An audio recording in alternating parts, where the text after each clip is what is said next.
자, 제목을 한번 적어봅시다. 여기 아유 봐 사라졌잖아 이제. 밑에 이게 내려왔네. 그지? 조선 전기 앞부분이에요. 앞부분 전기 후기로 나눠가지고 조선 전기에 사람들이 살았던 사회의 모습 따져보겠습니다. 자, 조선 전기의 사람들은 과연 어떠한 모습으로 살았을까? 일단 기본적으로 조선 시대의 사람들에게 가장 큰 영향력을 주는 것은 바로 뭘까? 조선. 태조 이성계에 의해서 세워졌지. 그러니까 조선 시대의 저 같은 일반 무지랭이 백성들한테 가장 크게 영향을 행사하는 거. 내가 이 나라에 속해 있는 백성이다. 산홍공상. 나라님을 떠올리겠지. 이 조선이라는 나라는요, 왕에 의해서 이끌어가져가는 나라가 되겠습니다. 그러다 보니까 이 조선이라는 나라에서는요, 사람들 속에서 이 왕의 역할이 굉장히 중요해. 왕의 역할이. 왕의 역할. 조선의 왕은 어떻게 나라를 다스려야 됩니까? 자기 멋대로 내가 왕이야. 내 멋대로 왕 게임 하듯이 뭐 누구누구 뭐 이렇게 해가지고 그지? 이건 모르겠다. 만인지상. 그렇지. 만인지상. 앞에 1인지하가 붙으면 영의정이 되는 거죠. 그죠? 모든 사람 위에 있는 절대 지존이라고 할 수가 있겠지. 건드리면 안 돼. 법으로도 구성 못 해. 조선의 법전이 만들어지지만 그 법전 위에 있는 것이 바로 왕입니다. 그렇다면 이 왕은요, 조선 시대에 어떻게 나라를 다스려야 될까? 무엇으로써? 나름대로 지켜야 될 도리가 있어요. 세종대왕께서 꿈꾸셨던 거 바로 왕도 정치가 되겠어요. 그러니까 나라를 이끌어가는 것을 정치라고 하면 한마디로 왕도 뭔가 지켜야 될 도리가 있다. 왕으로서, 백성의 어버이로서, 나이는 어려도, 콧질찔이어도, 뭐 어디가 좀 이렇게 좀 안 좋아도, 만인의 위에 있는 사람으로서 어버이의 마음으로 바로 백성들을 이끌어야 되는 겁니다. 그것을 바로 우리는 왕도 정치라고 얘기를 하죠. 그 왕도 정치 이면에는 뭐가 있느냐? 백성들을 자식처럼 아끼는, 즉 백성이 조선이라는 나라의 근본이다라는 생각, 바로 민본이라는 생각이 기본적으로 깔려 있는 겁니다. 통촉하여 주시옵소서. 반대. 그치, 반대할 때 많이 쓰지. 만극하옵니다. 찬성. 만극하옵니다. 저건 저거는 입헌군주제라고요? 그게 왜 입헌군주제로 연결이 되지? 자, 민본을 가지고 해야 된다. 그러면 왕 밑에서 이제 열심히 그지? 다스림을 받는 이 백성들은 이제 어떻게 해야 될까? 백성들도 뭐 자기 멋대로 하면 안 되지. 일단 백성이라는 것은 왕에게 충성을 다하고, 그죠? 그리고 또 자기를 낳게 해준 이 부모님들한테 또 이렇게 또 존경과 사랑을 보내고, 그죠? 그리고 부부끼리도 뭔가 지켜야 될 것이 있고, 그죠? 그러니까 이 왕으로서는 왕도 정치, 백성으로서는 그 나라의 왕을 섬기는 것을 뭐라고 합니까? 충성이라고 하죠. 그리고 부모님께 잘하는 걸 뭐라 그래? 효라고 하지. 그리고 아내가 남편한테 이렇게 잘하는 걸 뭐라 그래? 이거를 열이라고 하지. 그래서 충효열. 이게 어디서 온 거야? 이거 유교에서 온 거지, 유학에서 온 거지. 바로 이 유교적 덕목을 임금에게 충성하고, 나라에 충성하고, 부모님께 효도하고, 그리고 남편에게 이제 뭐라 그래야 돼? 이게 오늘날에는 좀 이제 목민심서? 근데 얘 나중에 나와야지. 제자 백과도 나중에 나와야 돼. 아무튼간에 이 세 개를 잘해야 돼. 잘해야 돼. 그래가지고 백성들은 나라에 충성한다. 그래가지고 뭐 벼슬자리에 올랐다. 그래서 임금한테 충성 잘하는 사람을 뭐라고 합니까? 충신이라고 하잖아. 충신. 그 다음에 부모님한테 잘하는 거 효자, 효녀 이렇게 얘기하고. 그리고 남편한테 잘하는 거 연료라고 하잖아. 연료. 그래가지고 충신이 있는 집안에는요, 나라로부터 상이 나옵니다. 그리고 그 동네 전체에 뭐가 세워져? 이렇게 빨간색에 이렇게 문이 세워져. 충신을 기리는 문이 세워져. 그 입구는 신성한 곳이야. 그리고 효자가 나와도 나라로부터 상이 나옵니다. 연려가 출현해서 뭐 조선시대 연려라면 조금 슬픈 것이 있죠. 뭐 남편 한 사람만 바라보고 이렇게 살아야 되잖아. 어쨌거나 그렇게 유교적 덕목에서 이 연려가 되게 되면 또 집안에 또 나라로부터 그렇지. 예. 강요되는 경우도 있었고, 그죠? 야, 오늘 우리 둘이니까 되게 이렇게 좀 정답다, 그죠? 정답은 어떻게?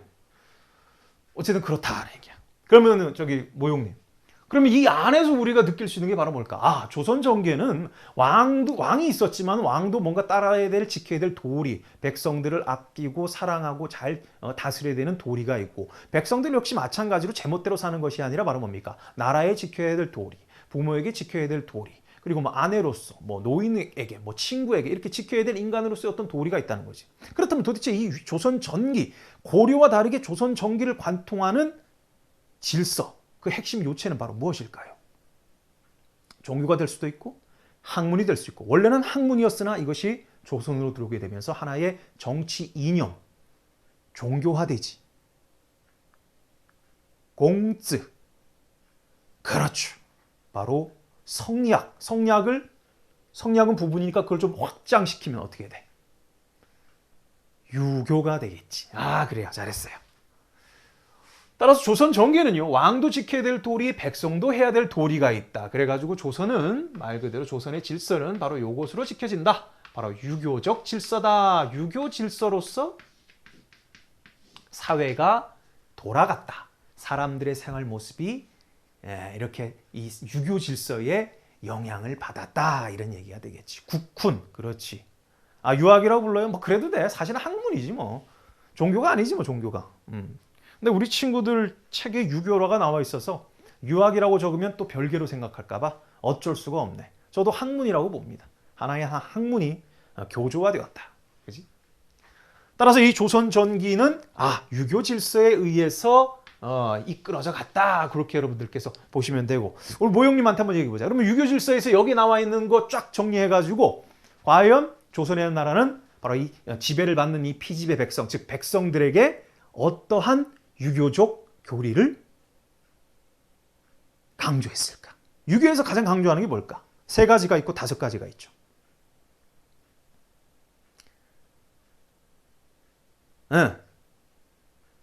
조선에 살인이 등장할 때부터가 아니죠. 고려 말부터 실질적으로 성리학과 함께 주자학이라고 합니다. 바로 그 유교를 이제 뭐 유학은 그 이전에 삼국시대 때도 있었지만은요. 실질적으로 국가 이념 체제로 정립한 것은 바로 이 조선이라고 보면 되겠어요. 아니 유교적 그 개념 있잖아. 유교적 교리. 유교 교리하면 딱 안녕하세요 사람님. 이제 오셨어. 사람님 이제 오셨어. 이제 힘이 나. 그렇다고 모용님 있을 때 힘이 안 났다는 얘기 아니고. 반갑습니다. 네. 제가 지금 모형님한테 유교적 교리 가장 중요한 거 3가지가 있고 5가지가 있다고 했는데, 삼강오륜 들어봤셨나? 삼강오륜? 어렸을 때부터 귀에 딱지가 않도록 아니 성리학이 유교지 그럼 뭐요? 아니 괜찮습니다. 자, 그럼 어떤 유교 질서냐? 우리가 삼강오륜이라고 하지. 삼강오륜. 이거 상이라고 적었다. 삼강오륜. 우리 지긋하신 우리 동지들은 아마 들어보셨을 거예요. 그리고 여전히 우리는 예전부터 이 삼강오륜, 지금도 이 삼강오륜의 그 유교적 어떤 그 이념이 남아가지고 우리 생활에 아주 많은 영향을 줍니다. 특히나 뭐 명절의 제사라든지 그지? 어디 뭐 지하철이나 버스 이런 거 타도 여전히 우리는 이 삼강오륜 속에서 살고 있다고 볼 수가 있는데, 이제 나오는구나. 그렇지. 첫 번째, 근데 삼강오륜 2가지 나누는 거지. 2가지로 나눌 수가 있어요. 뭐 삼강오륜 해도 되고 삼강오상 해도 돼요. 그러니까 삼강이라는 것은 3가지의 근본과 오륜은 5가지의 일륜, 인간이라면 꼭 지켜야 될 도리, 이렇게 얘기할 수가 있겠습니다. 그래서 3가지 근본과 5가지 도리가 되겠는데, 앞에 있는 삼강 뭐가 있을까? 첫 번째가 뭐지? 가장 중요한 거. 조선은 왕조 국가 아니야. 임금의 어떤 그런 것을 되게 강조했겠죠. 그래서 첫 번째가 바로 뭐냐? 군위신강. 군위신강. 뒤에 있는 강자는 별이 강자, 근본이라고 해석하시면 돼요. 그러니까 임금은 신하의 근본이다. 임금은 신하의 근본이다. 그러니까 신하는 바로 뭐야? 임금한테, 왕한테, 그 근본한테 경우 없이 대들면 돼, 안 돼? 안 돼. 그죠? 첫 번째가 군위신강인데 임금이 신하의 근본이다. 즉 신하는 임금을 근본으로서 생각해야 된다. 이게 자기의 근본이라 이런 얘기입니다. 별이라는 것은 바로 이런 줄기를 얘기하는 거예요. 줄기. 나와 그 사람이 이어진 것인데 나는 누구로부터 왔느냐 이런 얘기가 되겠지. 충성을 다해야죠. 첫 번째 3강에서 강조하는 덕목이 바로 이 군위신강이 되겠어요. 첫 번째 인간으로서의 근본이 되겠고요. 두 번째가 바로 뭐냐? 두 번째는 아버지 얘기 나옵니다. 부위자강이라고 해요. 부위자강. 이건 뭐냐? 아버지는 자식의 근본이다. 이건 맞지 뭐. 우리가 아무리 뭐 살다 보면 여러 가지 뭐 부모님이 올 수 있지만 아버지 없고 어머니 없이 우리가 세상에 어떻게 태어나? 그죠? 아버지 없고 어머니 없으면 우리가 어떻게 태어나? 그래서 우리가 보통 이렇게 뭐 좀 이렇게 좀 철없는 짓거리 하고 그지 사고 치고 이렇게 다른 사람 이렇게 괴롭히면 뭐라고 합니까? 저런 근본 없는 녀석 이렇게 얘기하잖아. 근본 없는 녀석. 한마디로 뭐야? 삼강에서 부위자강을 모르는 녀석 이런 얘기가 되겠지. 저런 근본 없는 녀석. 아버지가 있다면 그렇게 교육시키지 않았을 텐데 뭐 이런 얘기들입니다. 그죠? 어디 복덕방 할아버지들이 할 만한 얘기가 되겠네. 그죠? 자, 그리고 이제 하나 남았네요. 3강이니까 군위신강했고 부위자강했고 그리고 이제 세 번째가 바로 뭐냐? 세 번째가 부강. 똑같네? 앞에 있는 부자가 남편 부자고 뒤에 있는 부자가 며느리 즉 아내를 얘기하는 겁니다. 부위부강. 남편은 아내의 근본이다. 자, 이러면 이제 여성 동지들 막 여기서 막 그지? 자, 이것은 그 당시 이제 조선 사회가 말 그대로 이제 가부장제, 남성 중심의 사회였기 때문에 실질적으로 역사 이래로 남성들의 주도권이 굉장히 많은 그 시기를 차지하게 됩니다. 그죠? 그러다 보니까 바로 이 여성이 남성에게 이렇게 종속된 존재 이렇게 생각하는 거죠. 물론 여러분들 어린 친구들 우리 여성 동지들 절대 여기에 대해서 그렇게 압박감을 갖지 마세요. 요즘은 그런 시대가 아닙니다. 하지만 조선시대는 오늘날과 다르게 저는 확실하게 얘기해서 오늘날보다 훨씬 뒤떨어졌다 이렇게 얘기할 수 있습니다. 왜냐? 오늘날은 바로 뭡니까? 국민 한 사람 한 사람이 기본적인 인권을 갖고 있는 민주시대야. 여성이라고 해서 혹은 남성이라고 해서 몸이 불편하다고 해서 나이가 들었다고 해서 나이가 어리다고 해가지고 차별받지 않습니다. 그렇게 차별하는 사람이 이제는 근본 없는 사람이죠. 이번 선거에서도 봤죠? 차별적 언행하면은 한 방에 훅 가는 거. 네. 자, 그렇다면 이 부위부강은 무슨 말이냐? 남편은 곧 아내의 근본이다. 이런 얘기가 되겠습니다. 그러니까 조선시대에는 이 아내가 남편한테 바락바락 대들거나, 그죠? 뭐 남편의 험담을 하거나, 그죠? 남편의 월급이 작다고 투덜대거나, 뭐 뭐 투덜댈 수 있지. 투덜댈 수 있지, 충분히. 그랬다. 바로 이렇게 꽉 세 가지를 인간으로서 지켜야 될 근본으로 꽉 묶어두니까 여기에서 바로 뭡니까? 꼼짝 못하는, 옴쭉달싹 못하는 질서가 딱 나타나지. 일단 신한우 임금한테 꼼짝 못해. 왜? 군인신강한테 걸려. 저거 안 하면 인간의 기본적인 근본을 모르는 근본 없는 작자가 되잖아. 두 번째, 부위자강. 자식이야. 근데 아버지의 허물을 봤어. 아버지, 그건 좀 잘못된 것 같은데요? 이 한마디 하면 바로 뭐야? 근본 없는 자식 되는 거야. 그리고 바로 세 번째, 아내가 남편한테, 남편이 도둑질을 하고 왔어. 그럼 아내는 바로 뭐야? 어우, 오늘도 한 건 하셨네요. 이러면서 받아들여? 아니지. 남편이 뭐 지적을 해야지. 당신 이렇게 살면 안 돼. 우리 가족 망칠 있어. 애를 봐야 될 거 아니야. 애는 부모의 등짝을 보고 큰다는데 당신의 뒷모습이 그렇게 구리면 우리가 어떻게 되겠어? 잔소리 못합니다. 짠소리 못해. 바로 이 세 가지 삼강에 걸리기 때문이죠. 바로 이렇게 삼강이라는 엄격한 질서가 이런 유교적 윤리가 이제 조선 시대와 함께 이 백성들에게 이제 스며들기 시작했다 이런 얘기가 되겠어요. 자, 그럼 뒤에 있는 오륜도 마저 해볼까? 오륜도 해볼까? 자, 세 가지 군위, 신강, 부위, 자강, 부위, 부강이 있으면 뒤에 있는 오륜은 뭘까? 5가지의 어떤 일륜, 도리가 되겠는데 첫 번째가 바로 뭘까? 부, 자, 유, 친 들어보셨을 거예요. 부자, 유친 뭐 어디 뭐 식당 간판이 되기도 하고 그래. 옛날에 많이 이런 말 많이 썼어. 부자, 유친. 아버지와 자식, 즉 부모와 자식은 친해야 한다 이런 얘기예요. 친함이 있어야 한다 이런 얘기예요. 그렇죠. 5개의 윤리라고 보시면 되겠어요. 윤리 5개. 근본 3개와 5개의 윤리.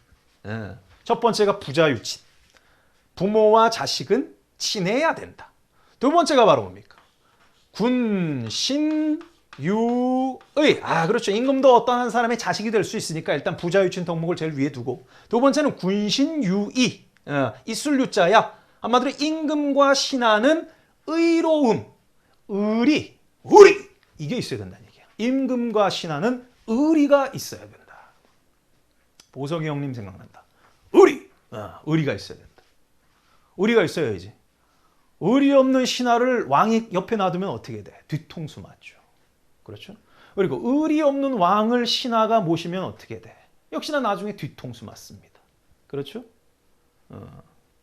이 의리가 깨지면 하여간 뭔 사단이나 피바람이 불고 그죠? 임금이 신하를 못 믿어. 저는 의리가 없어. 못 믿어. 그럼 어떻게 돼? 피바람이 불고.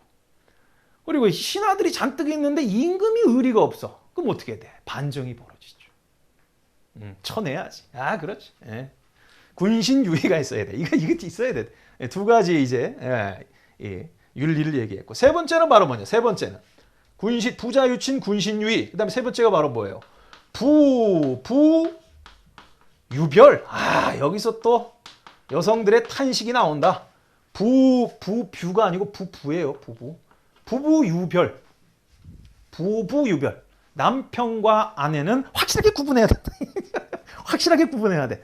확실하게 구분해야 돼. 뭔 구분? 하는 일의 구분. 남편은 바깥일, 여성은 집안일. 그래가지고 바로 뭐야? 옛날에 조선시대까지만 해도 뭐야? 요즘에도 뭐 그런 게 남아있을 수 있어요. 충분히 남아있을 수 있어요. 우리가 아직까지도 이 유교적 윤리의 영향을 받고 살다 보니까 그래서 우리가 아내가 남편 부를 때 바깥 양반 이렇게 하잖아. 바깥일 한다고 해서 바깥 양반. 그럼 여자는 바깥일 하면 안 돼? 옛날에 이런 형편없는 말도 있죠. 여자와 접시는 이게 밖으로 돌리면 깨진다고. 여성 비하적 발언. 그러니까 남편은 바깥일을 하니까 바깥 양반 이렇게 부르고. 그리고 뭡니까? 아내는 집안일을 하니까 바로 뭐예요? 그게 아내야. 아내 일을 하기 때문에. 그래서 아내야. 그 안해에서 아내라는 말이 나오는 거예요. 안주인이라고 얘기하지. 우리 안주인입니다. 안사람입니다. 집안 사람이란 얘기지. 밖에 나오면 안 되나? 남편과 아내는 확실하게 구분해야 될 것이 있다. 이런 얘기죠. 맞아요. 부부유별이 되겠고. 자, 그리고 네 번째는 바로 네 번째 들어보세요. 이거 지하철 타면 이거 이 소리 많이 듣는데 여기 적어도 보이십니까? 여기 적어도 보이세요? 장유유서. 아니 똑같이 세금 내고 똑같이 기복권을 행사하고 우리 지하철 탔는데 지하철에 앉았어요. 자리가 없어서 앉았는데 갑자기 어떤 그 나이 지긋하신 아주머니가 이렇게 오셔가지고 앞에 오셔가지고 아이고 다리 하면 바로 뭡니까? 괜히 찔리지. 나도 다리가 굉장히 아프고 막 그랬는데 와가지고 아이고 다리 하면 어떻습니까? 그렇죠. 어떻게 해야 돼? 아픔을 감수하고 내 처지는 내 처지대로 일단은 바로 뭡니까? 어른을 모셔야 되는 거지. 즉 어린 사람은 나이 지긋한 사람에게 존경을 다해야 되는 거지. 경로사상. 그렇죠. 바로 거기서 온 겁니다. 이것이 뭐 나쁜 건 아니에요. 나이 들수록 몸이 불편해지고 뭐 이렇게 젊은 사람보다는 기운이 없으시니까 우리가 그들을 배려하고 하는 게 맞지. 배려하는 게 맞지. 더불어 살려면 그지? 젊은 사람만 무조건 다 먹고 땡이면 안 되지, 그지? 장유유서. 나이가 많고 어림에 의해 가지고 순서가 있다. 지켜야 될 차례가 있다. 이런 얘기야. 그래서 어른이 먼저 밥 숟갈 뜰 때, 식사할 때 어른이 밥 숟갈 뜨기 전에 뭡니까? 기다리잖아. 어린 녀석 철부지 같은 경우에는 밥이다 하고 먼저 이렇게 먹기 시작하잖아. 그럼 엄마가 바로 뭡니까? 뗐지 하잖아. 손을 착, 손등을 젓가락으로 착 하면 그때부터 배우는 거지. 장유유서를 배우는 거지. 그럼 아버지 오셔가지고 해가지고 자 먹자 하면 그때서야 네 하고 먹는데 요즘에는 어떤지 모르겠다.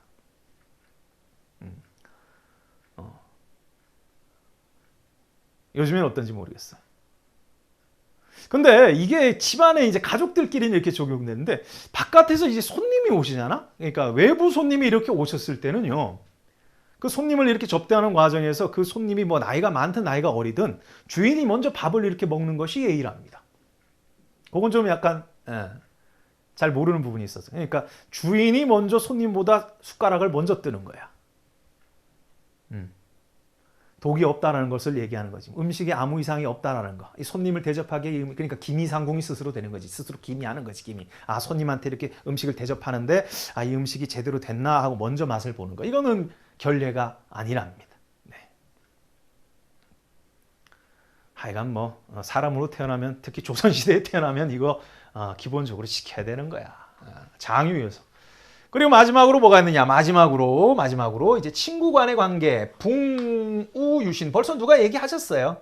붕우, 벗우, 붕우유신. 친구들 사이에는 바로 뭡니까? 믿음이 있어야 된다. 믿음이 있어야 된다. 친구 사이에는 믿음이 있어야 된다. 저와 여러분 사이에 믿음이 있어요? 믿음이 있어야죠. 제가 시작할 때 여러분들이 온다는 믿음. 여러분들이 저의 강의를 풍성하게 만들어준다는 믿음. 강의는 내가 하는 것이 아니고 여러분과 함께 한다는 그런 믿음. 그런 믿음이 저는 있습니다. 좋죠? 정말 있어요. 그래서 우리 모 형님께서 오늘 포텐에 대해서 얘기해 주셨는데 그렇게 바로 가능성의 릴레이. 가능성이 시작되는 거지. 안동 가면 안 가르쳐 줄걸? 그 동네에 그 향교 있으면 한번 가보세요. 향교에만 가도 뭐 그런 수업하는 거 많아. 그런 어떤 향교에만 가도 배울 게 많아. 서예도 배우고 예의도 배우고. 모형님은 예의를 좀 배우셔야 되나? 청학동 가세요. 그럼 진짜로 제대로 배우면 진짜로 제대로. 자, 이렇게 바로 조선이란 나라는 조선 초반의 그 전기의 사회, 조선이라는 사람들의 조선에 사는 사람들의 모습은요, 바로 이렇게 유교 질서, 삼강오륜에 대해서 이러한 어떤 유교 질서의 이념이 조선 전기에 자리 잡았다, 이렇게 볼 수가 있습니다. 향교가 버려요? 아니면 그럼 뭐 동네에 어떤 서원 같은 데 없나? 요즘에 뭐 서원은 그냥 하나의 박물관 전시가 하나 돼가지고 그런데. 그래도 향교에 가면 여러 가지 그 프로그램이 많지. 향교는 너무 멀어요? 그렇구나. 그럼 안동 가깝나? 거제에서 안동이 가깝나? 자, 유교질서 여러분들 알아두시고요. 짝대기는 몇 개짜리냐? 3개짜리가 되겠습니다. 한번 슬쩍 터져드릴게요. 하지 말고. 됐어요. 자, 유교질서에 영향을 받았다. 바로 이렇게 삼강오륜이라는 유교질서가 백성들에게 촉촉히 적셔지게 되면서 이제 이 조선이라는 나라도 이제 가열차게 이제 나라의 어떤 흥을 위해서, 부흥을 위해서 이제 확실하게 페달을 밟아가는데, 근데 페달을 이렇게 밟아가다 보니까 이 유교라는 것은 하나 이 이념화됐기 때문에 이게 어떤 상황에 뭐 다른 상황이 나왔을 때 정확하게 이렇게 적용하기가 힘든 거예요. 그러니까 이 사람이 유교적 이념을 갖다 대면 뭐 이것은 이렇다 저렇다 이렇게 군소리가 나올 수가 있으니까 이 유교적 이념을 토대로 해가지고 백성들이 정확하게 지켜야 되는, 즉 신하가 지켜야 될 거, 왕은 포함 안 돼. 왕은 법의 적용의 대상이 아니고 왕 빼고 왕 밑에 신하들, 백성들, 그 백성들 중에서도 뭐 일반 뭐 양인들 혹은 천인들 뭐 이런 사람들의 어떤 것을 구별하기 위해서 질서를 잡기 위해서 뭐가 필요합니까? 바로 그렇지, 거제안교가 가깝다니까. 그렇지, 산품이가 벌써 스포일러 날려주셨어요. 바로 법전이라는 것이 필요합니다. 법전. 법전이라는 것은 조선이라는 나라가 만들어지면서 이 정도전이라는 사람에 의해 가지고 만들어진 것이 있었죠. 바로 경제육전, 경세육전 이런 것이 뭐 만들어지고 그지? 조선 경국전 이런 것이 이제 만들어지고. 아, 독서 3분과에 나왔어요? 아, 그래서 상품이라고 해요? 그래. 가면은 뭐 배우는 과정이 있다니까. 자, 누가 벌써 이게 수도꼭지를 틀어가지고 좀 기운이 빠지긴 하지만, 자, 조선시대의 기본 법전입니다. 여러분들 꼭 기억하셔야 될 거. 오늘 짝대기 5개짜리가 되겠어요. 바로 경국대전이라는 겁니다. 경국대전은요, 처음에 만들기 시작한 것은 세조 때. 세조 때 만들기 시작해가지고 완성한 것은 성종 때입니다. 세조 때 만들어지기 시작해가지고 완성된 것은 성종 때. 그러니까 세조부터 성종에 걸쳐가지고 조선의 가장 기본 법전, 오늘날의 헌법이라고 할 수 있는 가장 기본적인 법전이 만들어졌고, 경국대전은 말 그대로 뭡니까? 나라를 다스리는 큰 법이라는 뜻입니다. 나라를 다스리는 큰 법. 그래서 조선이라는 나라의 구조, 확실하게 그 틀을 짜놓는 거지. 그래서 왕실의 어떤 벼슬의 구분이라든지, 그리고 양인으로서의 어떤 법적 지위와 의무라든지, 그리고 노비들의 어떤 활동, 특히 노비들을 어디 법전에서 다스리는지 봤더니, 노비 하면은 보통 6개 이제 우리가 육전이라고, 이 경국대전은 육전이라고 해가지고 6개의 분야로 나누거든. 그래서 이호예 병형공 해가지고 이전, 호전, 공전, 뭐 호전, 이렇게 병전. 함무라비 법전 유명하죠. 눈에는 눈, 이에는 이. 함무라비 법전 하면은 눈에는 눈, 이에는 이. 그게 먼저 머릿속에 딱 떠오르지. 그렇죠? 뭐 얘기하다 그 얘기가 나왔지? 함무라비가 갑자기 눈에 쏙 들어오지? 바빌로니아 함무라비 왕. 뭐 얘기하다 말았죠? 경국대전에서 내가 뭔 얘기하던가? 큰일 났다. 6개 분야. 근데 6개 분야에 뭐, 노비, 그렇지.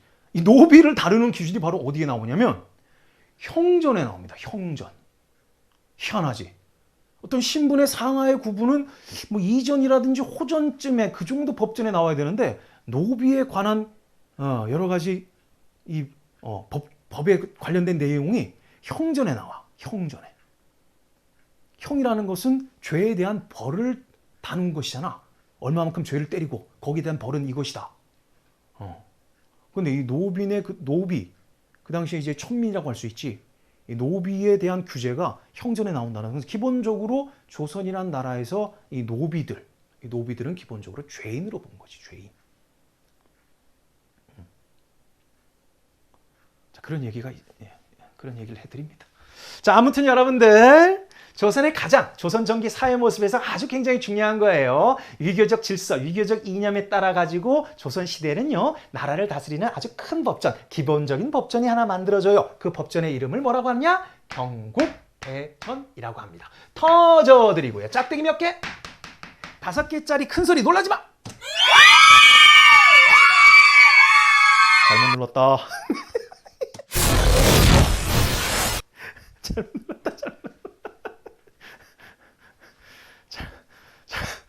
잘못 눌렀다. 잘못 눌렀다. 잘못 눌렀어. 번호가 헷갈려서 번호가. 내가 2번 버튼 눌러야 되는데 3번 버튼을 눌렀는데. 네, 손님 안녕하세요. 야, 오랜만이십니다. 얼마 전까지 안 보이시더니. 또 어떻게 알고 오셨어요? 네. 네. 함께 하십시다. 자, 미안해. 잘못 눌렀어. 자, 조선의 가장 기본적인 법전 경국대전, 여러분들 꼭 기억을 부탁드립니다. 자, 그렇다면 이 경국대전에서 이제 그 다음에 정리해야 될 거 바로 뭐냐? 자, 조선전기 사회 모습에서 이 경국대전에 적용이 된 조선의 신분제가 되겠습니다. 조선에는요, 신분이라는 것이 있어서 오늘날에는 신분이라는 것이 없어야지.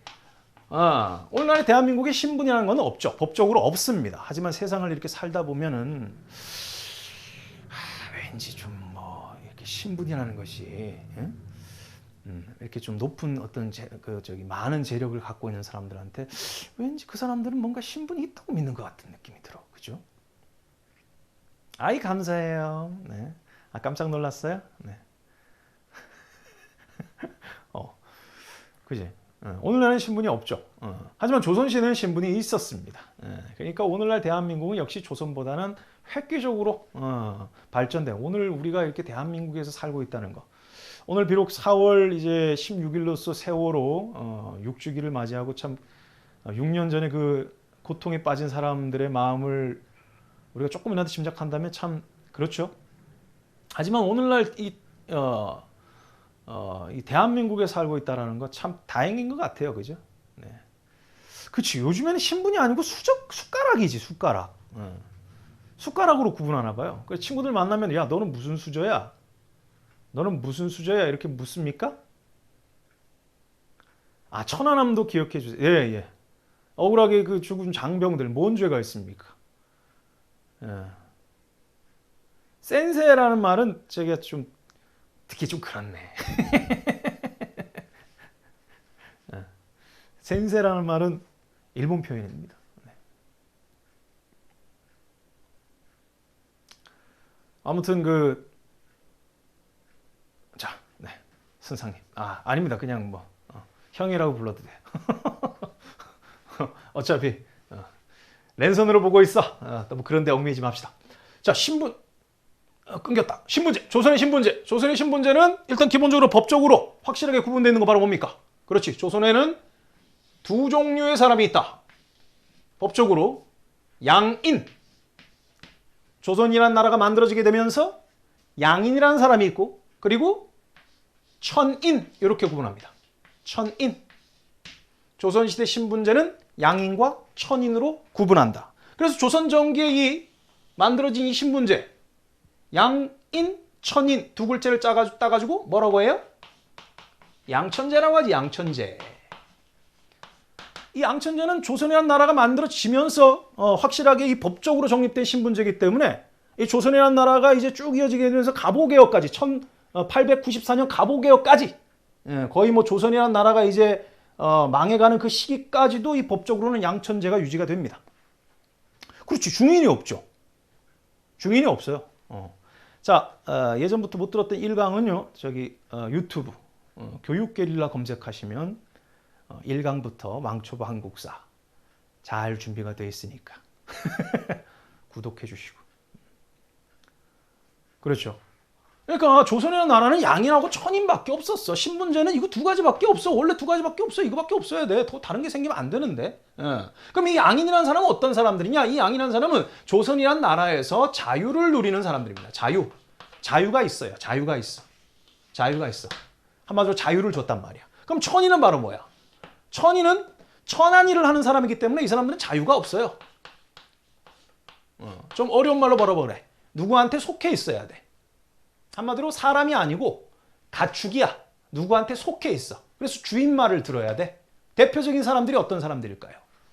노비입니다. 노비. 노비는 남자 노예를 노라고 하고 여자 노예를 비라고 합니다. 그래서 합쳐가지고 노비라고 해요. 아시겠죠? 남자 노예를 노, 여자 노예를 비. 그래서 노비라고 하는 거야. 그 사람들은 바로 천인으로서 자유가 없어요. 그래서 어떤 개인의 주인에게 속해 있거나 혹은 관청이라든지 나라에 속해 있고 바로 일반 이 양인들이 하기 싫어하는 일, 지저분하거나 힘들거나 빡센 일들, 이런 허드렛 일들을 하는 사람들이 바로 이 천인들이 되겠습니다. 그죠? 광대도 천인에 들어갑니다.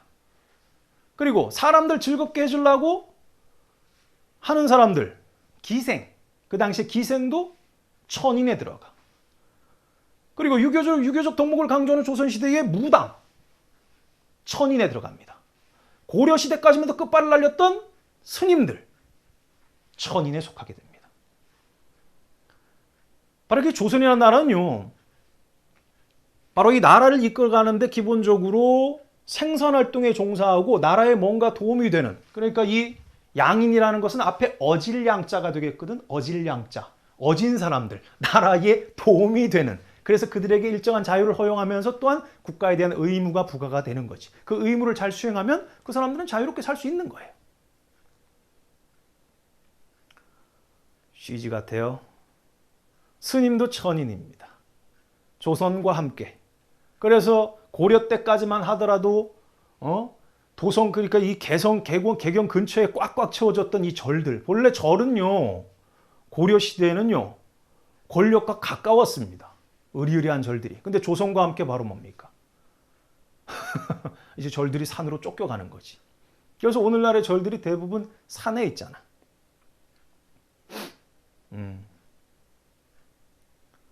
그래서 이 중들은 물론 조선 전기 때까지만 해도 비밀리에 왕실에서 스님들 좋아했어요. 그래도 계속 남아 있었는데 그래서 이제 스님들의 있던 조언도 받고 이렇게 얘기했는데 법적으로는 바로 뭡니까? 도성 출입이 자유롭지 않았지. 웬만큼 허용을 안 해주죠. 스님들이. 자, 조선의 신본제 기본적으로 양인과 천인으로 구분하는 법적으로 양천제가 있었다. 양인은 자유가 있었고 나라에 지켜야 될 여러 가지 의무, 자유, 즉 권리와 함께 의무가 있었다. 그런데 천인은 바로 뭡니까? 의무밖에 없어. 평생토록 주인과 혹은 자신의 이제 주인이 되는 관청이라든지 나라의 의무만 행하게 된다. 이렇게 구분했는데 그런데 시간이 지나면서 이제 문제가 벌어지는 거야. 어떤 문제가 벌어지냐? 천인에서 벌어지는 것이 아니라 이 양인에게서 벌어지게 되는 거죠. 말 그대로 이 양인들은요. 조선시대에는 이 양인들이 뭔가 이제 사회적으로 뭔가 이렇게 좀 공부를 많이 하고 이렇게 되면은 왕을 도와서 나라를 이끌 기본적인 권리를 줍니다. 즉 과거를 통해서 벼슬자리에 올 수 있었던 것이지. 그래서 이 당시 이제 좀 환경이 괜찮은 완전 흑수저가 아닌 양인들은 공부를 좀 해가지고 좀 똑똑해져가지고 왕을 도와서 나라를 이끌어갈 수가 있어요. 그래서 과거 시험을 치게 되는 거지. 뭐 과거 시험은 여러 종류가 있는데 그 중에서 바로 뭡니까? 공부 열심히 해가지고 머리 똑똑하게 머리 빵 튀어가지고 이제 임금 앞에서 쫙 그지 사서 삼경 막 이런 거 쫙 외우게 되면 바로 뭡니까? 임금이 이렇게 보고 야 너 인재구나 똑똑하구나 이래가지고 바로 뭡니까? 벼슬을 줍니다. 즉 과거 시험에서 문과라는 공부를 많이 해가지고 문과에 급제하게 되면 그 사람 뭐가 돼? 문반이 됩니다. 문반. 그래서 이 양인 중에서 글공부를 열심히 해가지고 벼슬자리에 오른 사람을 문반이라고 불렀어요. 문반.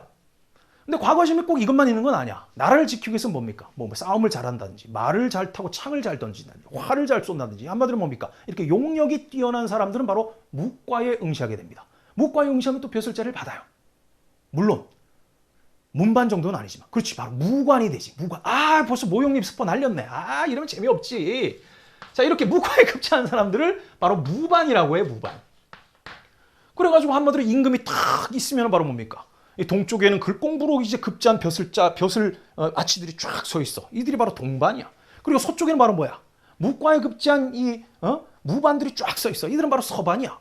그래가지고 이제 이 왕이 문반들, 무반들 이보시오 하기가 좀 귀찮은 거야. 그래서 뭐라고 불러? 양쪽에 있으니까 양반아 이렇게 부르는 거지. 야 이 양반아 이렇게 부르는 거지. 즉 양반이라는 말은 문반과 무반을 싸잡아서 그렇게 부르는 거예요.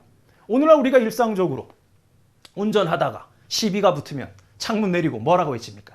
야 이 양반아 운전 똑바로 해야 될 거 아니야.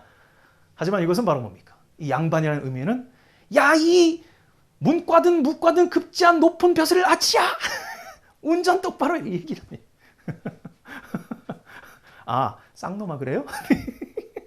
에이 양반하라고 하잖아. 안 그래요? 쌍놈이라 그래? 그럼 할 말이 없어.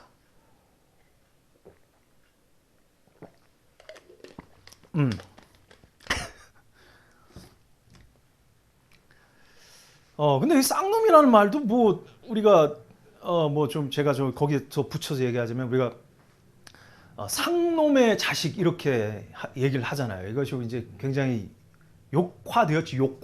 모욕적인 어떤 표현이 됐잖아. 상놈의 자식. 근데 이 상놈이라는 것은 그 앞에 상자가 한자로 따지면 떳떳한 사람이란 뜻이에요. 떳떳한 사람의 자식. 그러면 떳떳한 부모가 나왔으니까 그 자식도 떳떳하지. 야 이 양반아 하면 배운 사람이냐고? 임금이지 임금. 임금만 있을 수 있는 거지. 사실 이게 왜 이렇게 됐냐면요.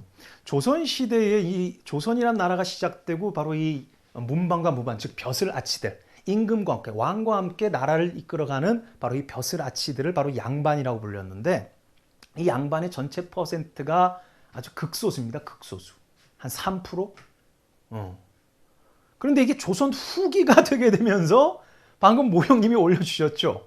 갑자기 양반의 숫자가 전체 인구의 7, 80%가 되는 거야. 양반이 흔해지게 된 거지. 그 이유는 바로 뭘까? 뭔가 사회적인 어떤 큰 신분제가 요동칠 정도로 아니 몇 프로 되지 않던 3% 정도 되던 양반이 갑자기 전체 인구의 7, 80%가 되었다는 것은 신분제를 뒤흔드는 뭔가 큰 사건들 임진왜란 그렇죠. 그리고 병자호란과 같은 바로 이런 일들이 벌어지게 된 거야. 국가 재정이 궁핍해지게 되면서 나라의 돈을 모으는 방법으로 바로 뭡니까? 말도 안 되는 벼슬자리를 판 거죠. 그렇다고 실제 있는 벼슬이 아니고 이것을 우리가 뭐라 그래? 공명첩이라고 하지. 이 이름이 비어있는 첩지. 첩지를 대량으로 뿌려가지고 그거 돈 주고 사면은 바로 뭐야? 명예직을 주는 거지. 양반의 벼슬을 주는. 게다가 조선 후기 때 되면은 뭐 굳이 그것뿐만이 아니라 바로 뭡니까? 돈 좀 있는 이제 일반 우리 상놈들, 상인들, 제갈공명첩. 뭐 그 당시에 이제 뭐 몰락한 양반들 족보에 이렇게 슬쩍 끼어드는 경우도 굉장히 많았죠. 그 당시 족보 전문가 이 족보 장사가 굉장히 활기를 쳤습니다. 그 아주 돈 되는 사업이었거든. 블루오션이야, 블루오션. 뭐 양반 되고 싶은 사람은 많은데, 돈 많은 사람 많은데, 족보 장사해야지. 그래서 어떤 몰락한 양반 집안의 족보를 이렇게 보고 돈 좀 있는 이 일반 그 평민 이 부자를 슬쩍 거기에 이제 모르게 끼워 넣는 거지. 아, 이 몇 대조 할아버지, 몇 자의 형제가 있었는데 잠시 족보에 누락이 됐는데 새로 적어 넣습니다. 이래가지고 적어 넣는 순간 바로 뭐야? 그 사람은 양반이야. 이거 요즘도 가능합니다, 여러분들. 얼마 전에 얼마 전에 네 사람님 경우가 되겠죠. 그런 경우가 있어요. 요즘도 가능합니다. 저기 서울에 저기 도서관 가면은 업으로 삼는 어르신들이 있습니다. 거기 가서 뭐 한 돈 한 2, 30만 원 쥐어주면은 나중에 우리 저기 뭐야 저기 뭐 자식들 결혼시킬 때 우리가 뭐 결혼해가지고 이제 자식들 장성해서 자식들이 결혼할 때 갑자기 그 집안에서 물을 수가 있어요. 혹시 그 본이 어떻게 되냐 이렇게 묻으면 뭐 무슨 긴가입니다. 파는 무슨 파냐? 뭐 충렬공 팝니다. 뭐 이렇게 묻는데 아 그런가 이렇게 얘기하고 넘어가면 되는데 거기에 이렇게 집중적으로 매달리는 아직까지 그런 분들 있습니다. 사돈이 그렇게 집중적으로 그렇게 사돈될 분이 그렇게 집중적으로 파고들면은 곤란할 때가 있지.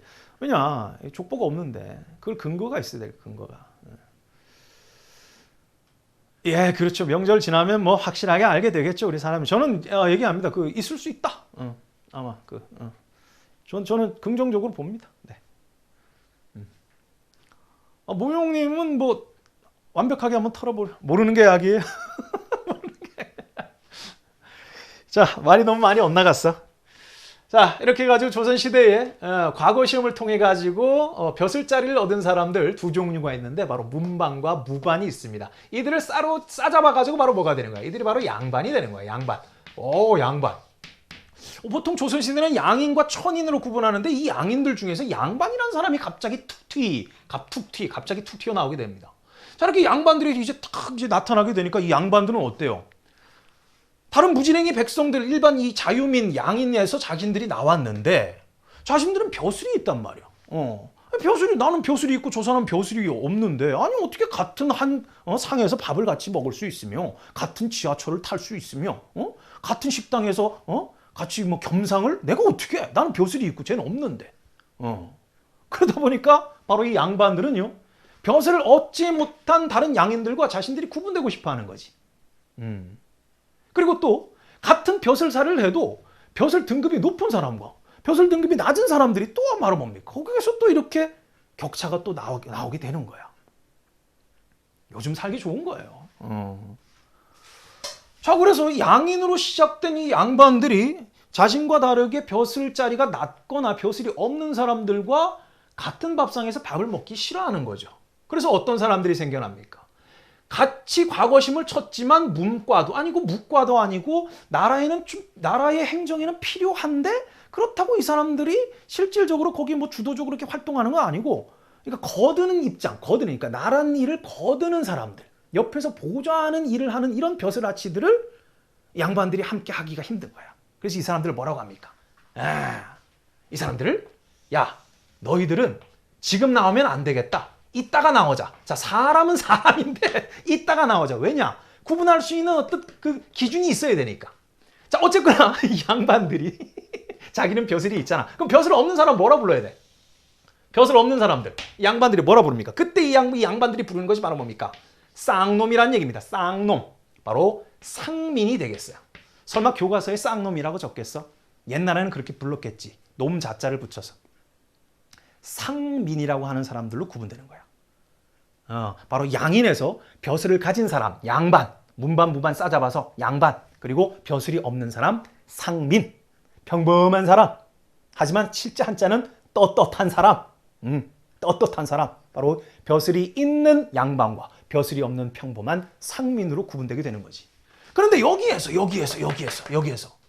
같은 양인 출신으로서 과거 시험은 쳤는데 아까 여기 안 적었던 거. 나가보다 벼슬자리는 낮아. 근데 이 녀석이 어떻게 공을 세워가지고 치고 올라올 수도 있잖아. 그럼 말은 뭐야? 양반 숫자가 많아지면 내가 집어먹을 반찬 숫자는 줄어드는 거 아니야. 생각해봐. 이 양반들이 자신들이 이제 이 조선 전기의 기득권을 갖고 있는데 자기들의 양반 숫자가 늘어나게 되면 이것은 바로 뭐야? 레드오션이 되는 거 아니야. 경쟁자가 많아지는 거 아니야. 그래서 같은 과거의 급제를 해도 전반적으로 봤을 때 너는 나를 도와야 돼. 내 옆에 서가지고 비서를 하든지 뭐 내가 이렇게 하다 남은 일을 처리하든지 복사해와라. 딴 거 하지 말고 너는 복사만 해. 너는 커피만 타. 너는 내가 저기 외국어가 좀 안 되니까 사신 만났을 때 옆에서 통역 좀 해. 그지? 야, 내가 여기 좀 아프다. 설사 났다. 약 좀 가져와. 뭐 이런 거. 그렇죠. 한번 나라에 필요한 일이긴 한데 자기들이 생각했을 때 급이 좀 떨어지는 일을 하는 사람들을 싸잡아서 뭐라고 부르냐? 이들을 바로 뭐라고 하냐? 이들을 바로 중류, 다른 말로 중인이라고 합니다. 중인. 그러니까 이것을 지금 적는 이유는 양반과 상민 중간에 끼어 있기 때문에 이렇게 부르는 거예요. 중인. 그죠? 이 중인들은 보통 어떤 일을 합니까? 역관이라고 해가지고 외국 사신과 우리 사신, 높은 벼슬아치끼리 만났을 거 아니야. 적어도 정상회담 하면은, 그지? 높은 정상회담 아니고, 정상회담은 이제 왕과 왕이 만나는 게 정상회담이잖아. 고위급 회담. 고위급 회담할 때 옆에서 이렇게 통역하는 사람들, 이 사람들 뭐라고 하느냐? 역관이라고 합니다. 즉 중인들은 바로 그러한 기술직을 맡는 거지. 그 다음 또 뭐 있어? 역관 말고 또 뭐 있지? 또 뭐가 있을까? 중인 중에. 그렇지. 지방에서. 왜 여러분들 저기 춘향전 보게 되면은 변사또가 딱 부임하게 되면은 그 옆에서 이렇게 여기 수염난 요 갓 조금 작은 양반 갓은 아니고 갓이 좀 태가 작은 갓을 쓴 사람이 와가지고 이렇게 와가지고 사또 춘향이를 대령할 값이오 이러잖아. 그러면 변사또가 그래 남원 고을에 그렇게 아름다운 기생이 있었더냐 뭐 이러면서 그지? 한마디로 변합도한테 바람 놓는 이 사람들 이방, 호방, 예방, 형방, 공방 그치? 이들 뭐라고 합니까? 지방의 시골의 향리라고 하지. 향리. 판사님 맞아요. 근데 좋은 이방들도 많았어요 여러분들. 뭐 지방의 향리 하면은 뭐 백성들의 물론 피를 빠는 뭐 고혈을 빠는 그런 향리들이 있었지. 왜냐하면 따로 월급이 안 나오잖아. 자기 월급 자기가 챙겨야 되거든. 삐딱한 사또 만나면요 인센티브도 없어요. 구조적 모순이지. 그게 문제인 거지. 그게 문제지. 그러니까 우리가 사람이 그 사람에게 기본적인 생활을 안 되게 하면서 그 사람에게 엄격한 도덕적 기준을 물으면 안 돼. 이제 선거가 끝났으니까 한 소리 합시다. 지금 뭐 당선된 사람들 이렇게 보게 되면 몇몇이 뭐 어떤 사람들도 있고 어떤 사람 저떤 사람 이런 사람이 있지만은요 그 사람들에게 너무 엄격한 도덕적 기준을 막 잣대해가지고 자기 거기에 기대 심리를 묻히면 안 돼. 그 사람들도 인간이에요. 똑바로 우리가 감시해야 되는 거야. 그 사람에게 어떤 높은 인격, 뭐 하여튼 신적인 어떤 능력을 기대하면 안 돼. 그래서 대통령 꿈에 나오면 복권 사지 말란 얘기예요. 자, 됐다. 자, 이렇게 해가지고 양에는요, 양반이 있었고, 이 양반들은 벼슬자리 없는 상민이라는 구분을 두게 되었고, 그리고 어정쩡한 벼슬을 하고 있는 중인, 이렇게 구분을 시키게 되는 거지. 그리고 이 천인은 뭡니까? 천인은 이렇게 시간이 흐르게 되면서 이들은 그냥 천인이 되는 거야. 그래서 천민이라고 하는 거지, 천민. 천민. 상민에서 민자를 따와가지고 천민. 천민에 들어가는 사람들은 어떤 사람들? 노비, 기생, 광대. 그리고 엄격하게 따지면은 억울한 사람이지. 고려 때는 아니었는데 조선시대에 천민으로 떨어진 고기 다루는 사람, 백정. 이런 사람들. 이런 사람들은 바로 천민으로서 조선시대 하에서 살아가게 된다. 차별을 받으면서. 그렇게 볼 수가 있습니다. 자, 그래서 조선이란 나라는 기본적으로 어디 가도 얘기할 수 있지만, 야, 조선의 신분 제도가 뭐예요? 라고 하면은 처음부터 끝까지 양천제가 됩니다. 왜냐? 법적으로는 양인과 천인을만 구분을 해놨기 때문에. 그런데 실질적으로 시간이 흐르게 되면서 한 16세기쯤 지나게 되게 되면서 바로 양반이라는 벼슬을 가진 특권 계급이 등장하게 되고, 이 특권 계급이 바로 자신들의 지배체제를 공고히 하기 위해서 기본적인 양천제를 양반과 나머지 벼슬이 있는 사람은 양반, 벼슬이 없는 건 쌍놈. 그래가지고 양반의 반자와 쌍민의 쌍자를 따가지고 조선시대의 신분제는 법적으로는 양천제였으나 실질적으로는 양반과 쌍놈으로 이루어져 있는 반상제였다. 이렇게 답할 수가 있는 것이죠. 정리하자면 이거예요. 조선의 한 나라가 법적으로는 양인과 천인, 양천제로서 사람을 신분제를 그렇게 규정해 놨는데, 시간이 지나면서 15세기에서 16세기로 넘어가게 되면서 지배 세력인 양반 계층을 중심으로 해가지고 신분제가 분화되었다. 양인 계층에서 분화되었다. 그래서 양인이 어떻게 나눠졌냐?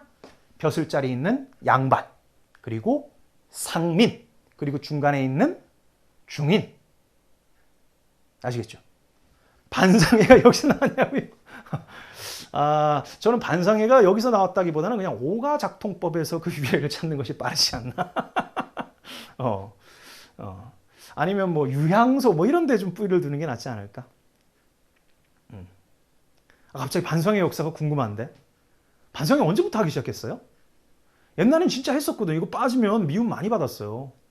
특히나 요즘도 시골에서 이런 어떤 마을 회의, 뭐 경로당 회의 뭐 이런 거 빠지면, 마을회관 회의 이런 거 빠지면 눈총이 심해. 적극적으로 참여해야 돼.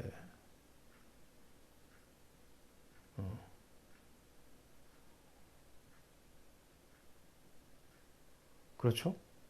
어쨌든 기본적으로 마을회의라는 것은 존재하고 있었는데 이것이 반상회라는 이름을 얻게 된 것이 궁금하다. 알아봅시다. 자, 이렇게 해가지고 여러분들 조선시대의 신분제, 양천제에서 반상제로 바뀌었다라는 거. 그러니까 바뀌었다라기보다는 양천제는 유지는 하지만 실질적으로 반상제가 형성이 되었다. 이렇게 볼 수가 있겠죠. 그러니까 양천제였다가 뚝딱 반상제로 바뀌었다. 이게 아니에요. 기본적으로 양천제는 조선시대 망할 때까지 계속 이어갑니다. 가보개혁까지 이 양천제는 계속 이어져. 그런데 실질적인 사회는 반상제가 사용이 되었다. 이렇게 볼 수가 있겠죠. 밑줄 쳐주세요. 양천제, 반상제. 시간이 지면서 이렇게 분화됐다. 원래는 양인과 천인이었지만 양인 안에서 양반, 중인, 쌍민으로 구분되었다. 짝대기 몇 개? 5개짜리. 귀 조심해, 귀 조심해.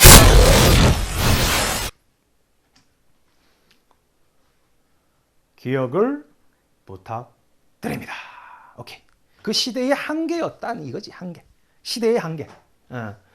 고려라는 나라에서 획기적으로 조선이라는 나라로 바뀌었지만은요, 신분제는 여전히 유지가 되어 있었어. 그런데 이 갑갑함 속에서도 우리가 조금 틈을 찾아야 되는 게, 그러면 이 조선시대에는 저런 어떤 삼강오륜 체제와 양반과 이 반상제, 그러니까 양천제와 반상제 하에서 그냥 갑갑하게 태어나면서부터 신분이 정해지긴 하죠. 그러면 그 신분의 어떤 이동이 전혀 불가능했느냐?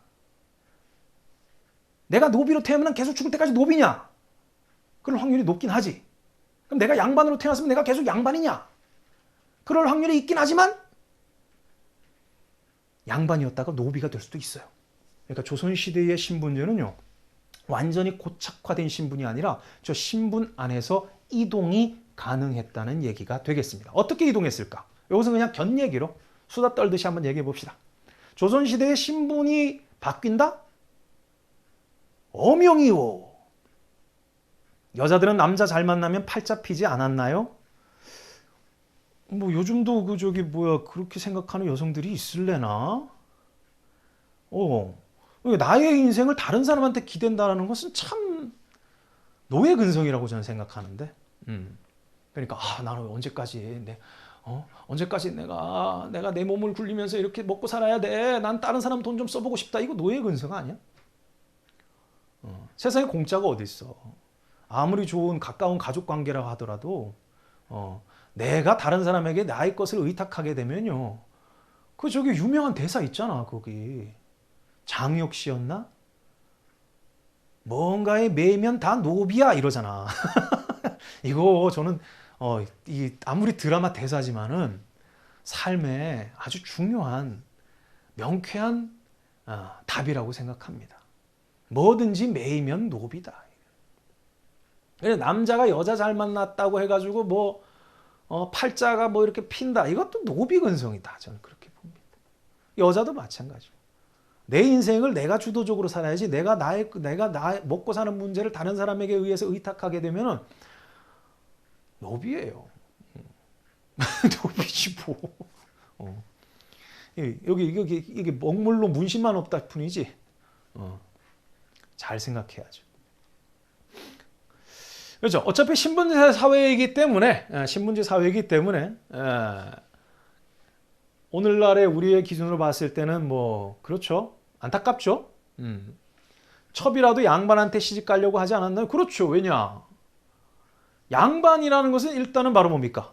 벼슬에 오르게 된다. 이 양반 안에서도 이게 중요해. 즉 벼슬이 있느냐 없느냐. 양반이 왜 그렇게 과거 시험에 매게 되냐면 한마디로 과거 시험에 합격해가지고 이 벼슬에 올라야지만 바로 뭡니까? 먹고 사는 문제가 해결이 돼.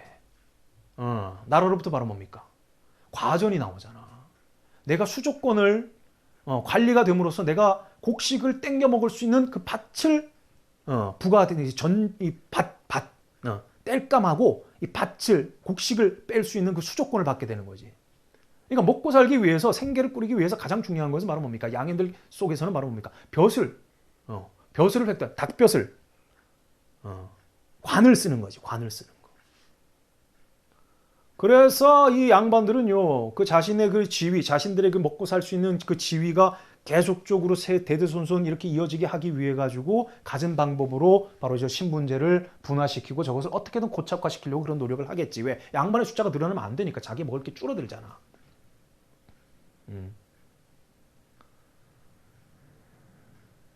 먹고 살기 위해서는 일단 그래야 된다. 그리고 자식들이 먹고 살기 위해서 자식들을 열심히 공부시켜야지. 그러니까 한 번 양반이 되게 되면 바로 뭡니까? 먹고 사는 문제가 해결되게 되면서 자식들을 교육시킬 수 있는 거야. 과거 시험 얼마나 힘들었습니까? 송나라 때부터 이 과거 시험 하면은 바로 뭡니까? 가진 방법으로 컨닝하고 그랬잖아. 그지? 부정 비리 엄청 났잖아. 그만큼 그 과거 시험에 목매게 되는 거죠. 요즘 얼마 전까지 있었던 그 사법시험, 사법낭인이라고 하지. 사법시험 어떻게 합격하려고 평생을 바치는 사람들. 요즘에는 공시생이라고 하나? 공무원 합격하려고 평생의 시간을 바치는 사람들. 합격하길 바랍니다. 그렇게라도 빨리 끝내야죠. 그 기나긴 그 고통의 시간을. 근데 뭔 얘기하다가 얘기 같지? 신분이동이 가능했다. 엉뚱한 얘기하고 있네. 제 고착화 된 게 아니다. 양반들 중에서도 바로 뭡니까? 양반들 중에서도 죄가 있을 경우에 특히나 이 삼강오륜에서 이 삼강오륜에 관련된 문제점 여러 가지 것 있어요. 특히나 임금한테 군의신강, 군신유의 이거 배반했을 때 이건 뭐야? 반역이잖아. 반역죄. 반역죄는 바로 뭡니까? 바로 죽어요. 나만 죽냐? 아니지. 연좌제 때문에 바로 뭡니까? 자식들, 아버지, 윗대 3대가 그냥 몰살이야. 삼족을 멸한다. 이런 얘기가 있잖아. 반역죄. 임금한테 반역했다. 삼강 중에서 군의신강, 군신유의 배반했다. 반역죄로 끽! 너만 죽는 거 아니야? 아빠도 죽고 자식도 죽어요. 그리고 집안의 여자들은 어떻게 돼? 노비가 돼.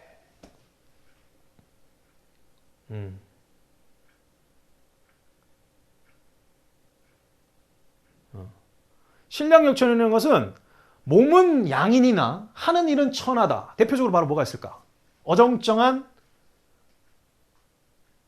백정 같은 사람들.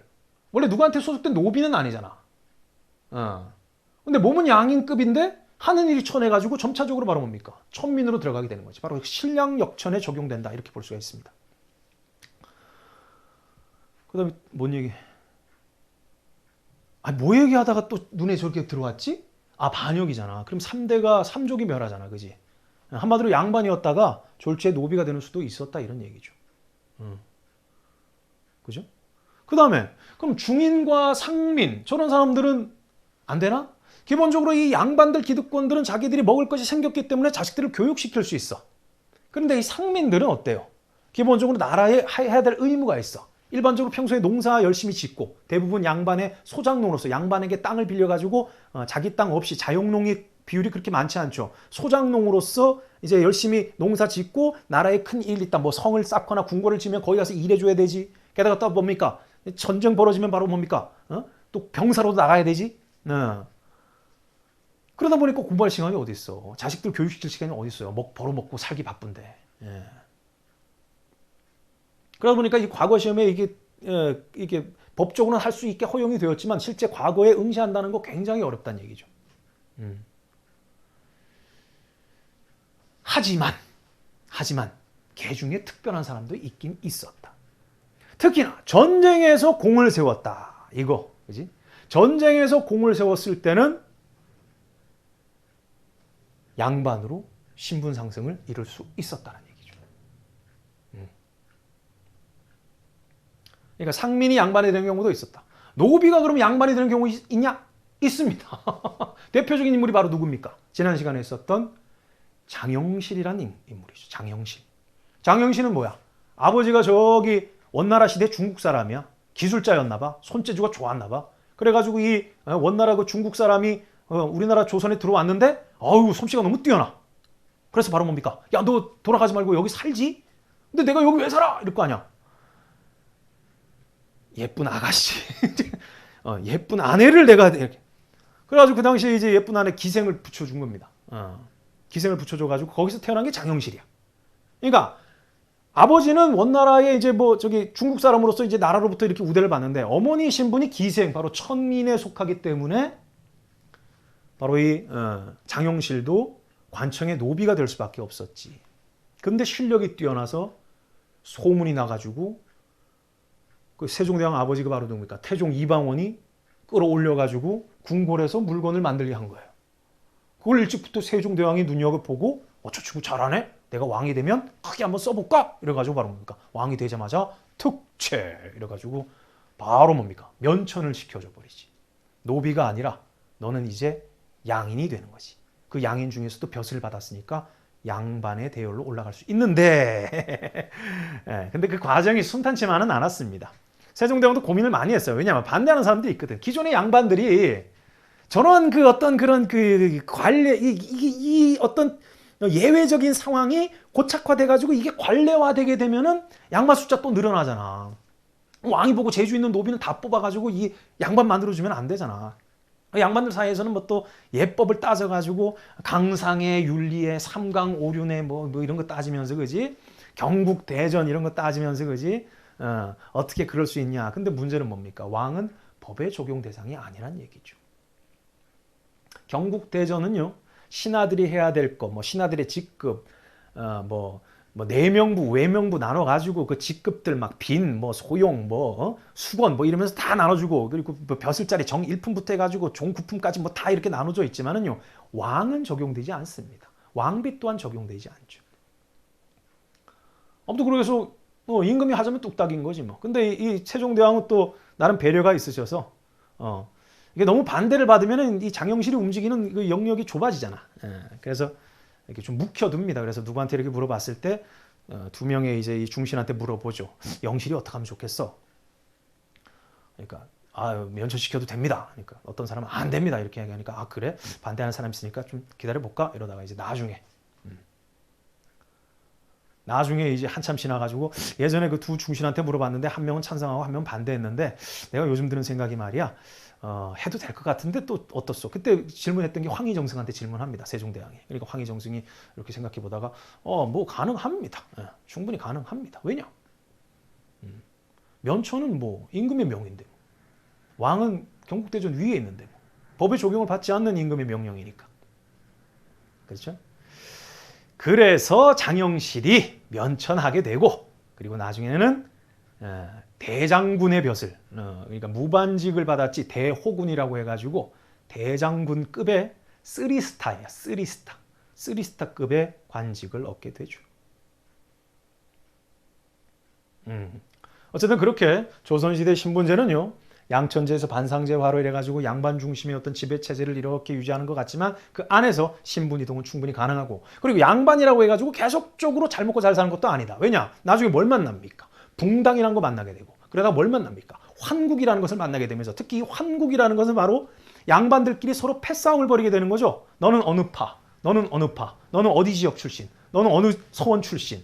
너 지역이 어디야? 서원이 어디야? 너 누구 제자야? 이러면서 바로 뭡니까? 파벌이 갈리게 되면서 어떻게든 임금과 함께 상대 당을 몰아내고 붕당이라는 것은 바로 뭡니까? 서로 양립해가지고 견제와 균형을 이루는 게 붕당이었는데 이 붕당이 변질해서 환국이 된단 말이야. 나라가 확 바뀌어요. 오늘은 이놈, 내일은 저놈 이러면서 그지. 일당 독재가 벌어지게 되는 거지. 그 과정에서 바로 뭡니까? 같은 양반이었는데 권력에서 밀려나면 어떻게 돼? 한양에서 살 수가 없어. 왜? 벼슬 자리가 없는데 뭐 먹고 살기는 어떻게 돼? 고향으로 내려와야 돼. 그래서 중앙에서 권력을 잡은 사람들을 권반, 거기서 밀려나서 시골로 간 사람들을 향반. 그 향반들 중에서 지방에서 뭐 먹을 것도 없어. 고향 땅이 없어. 먹고 살 게 없어. 그럼 어떻게 돼? 몰락해버려. 먹고 살 수 없는 양반. 잔반. 우리가 군대 가서 많이 버리죠. 짬통에. 잔반. 봐, 또 꺼졌잖아.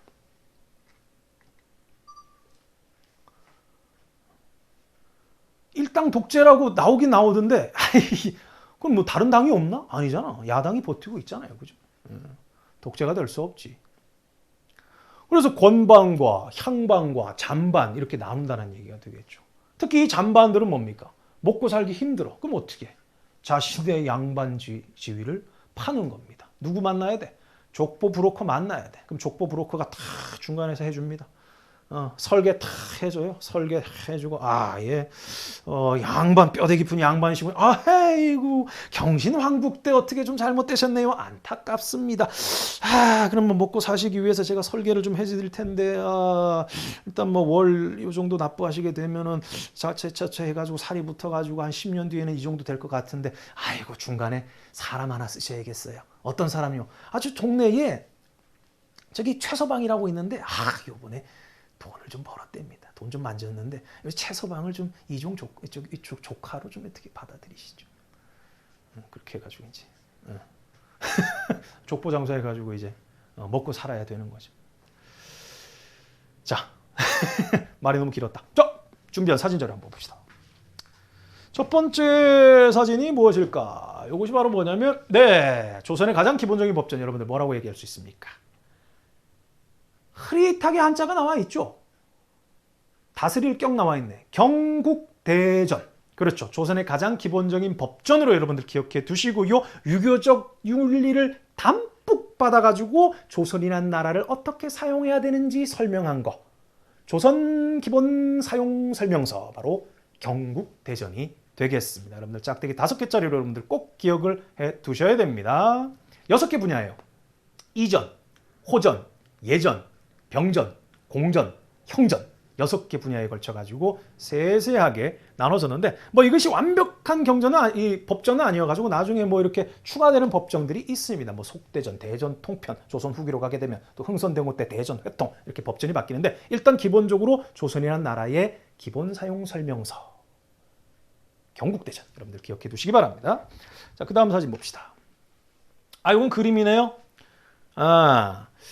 자, 요것은 조선 후기 화가 김득신이라는 분이 그리신 노상 알현도라고 알려져 있는 그림인데 그러니까 길 위에서 이제 높으신 양반을 이렇게 뵈는 이렇게 양반을 만나는 그림이다 이런 뜻인데 그냥 짧게 얘기해서 반상도 이렇게 부릅니다. 반상도. 반상제 생각나지? 반상제. 조선시대의 신분제도를 아주 적절하게 나타낸 그림인데 자 보시게 되면 당나귀를 탄 갓큰 갓큰 그리고 뒤에 탁 그지 꼬리까지 단 그지 양반이 나귀 위에 딱 앉아 있고 옆에 이제 호종하는 하인들 보이는데 자 보세요 여러분들 예전에 양반을 만나면 이 정도의 절은 해야 됩니다.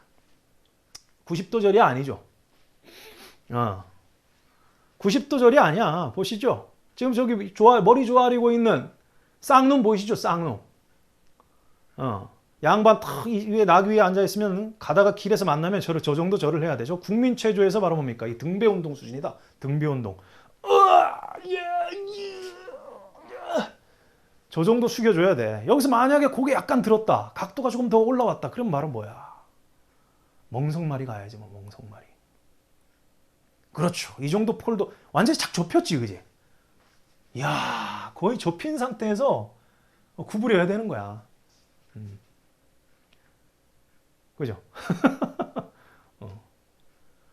그런데 뭐야?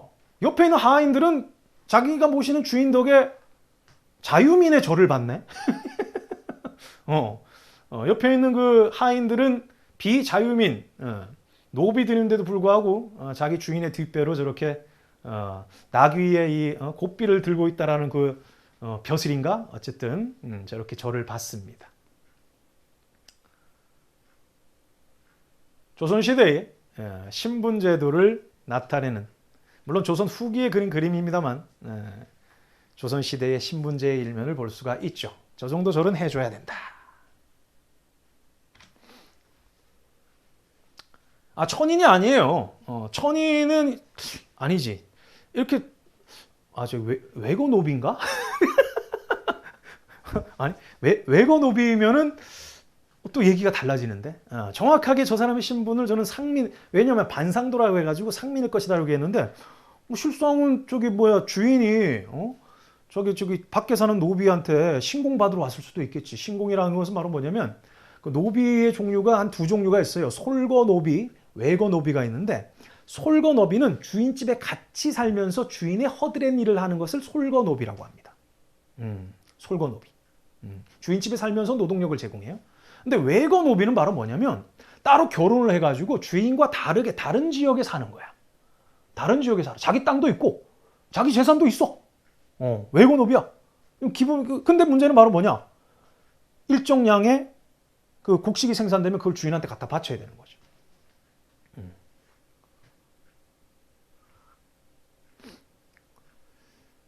여자 천인은 안 숙인다. 그러니까 아무튼 간에 반상도 그렇게 여러분들께서 알아주시면 되겠습니다. 납작업 드려야 돼. 난 저렇게 못해. 난 저렇게 못해. 배가 나와가지고 저렇게 숙이면 아마 바로 이렇게 머리가 휙 돌면서 쓰러질 거야. 자, 이렇게 해서 여러분들 조선 전기의 사회 모습, 유교적 덕목이 강조되게 되면서 삼강오륜의 영향을 받게 된다. 그렇다고 해가지고 뭐 모든 사람이 자기가 멋대로 사는 게 아니야. 사회라는 것은 비록 이 전근대 사회지만은요, 오늘날 우리의 대한민국과는 다르지만은 사회라는 것은 두 사람 두 사람 이상이 함께 모여 있는 게 사회잖아요, 그죠? 그러니까 내가 내 멋대로 하는 것이 아니지. 내가 자유가 있다고 해가지고 막 내 자유를 마음껏 누려서 다른 사람의 자유를 침범하는 것이 아니고 함께 그 자유라는 것을 가치를 지켜가면서 서로가 서로를 배려하면서 살아가는 것이 바로 사회가 되겠죠. 그러다 보니까 바로 뭡니까? 질서라는 것이 필요한 거지. 그럼 조선시대 질서는 무엇이었냐? 바로 유교였다. 삼강오륜이었다. 그렇게 보시면 되고 그것이 함축되고 농축되고 압축돼가지고 만든 기본법전이 바로 무엇이다? 경국대전이다. 그 경국대전 하에서 조선의 신분제가 구분됐는데 법적으로는 양천제다. 양인과 천인이었지만 시간이 지나면서 이 양인 계급이 분화하게 되면서 양반, 중인, 상민이 되게 되면서 신분제도가 어떻게 됐다? 반상제가 되었다. 그렇게 여러분들 알아두시고요. 그리고 조선시대의 신분 간의 이동은 가능했다. 그렇게 여러분들께서 강의의 맥락을 짚어주시면 되겠습니다. 고생하셨어요.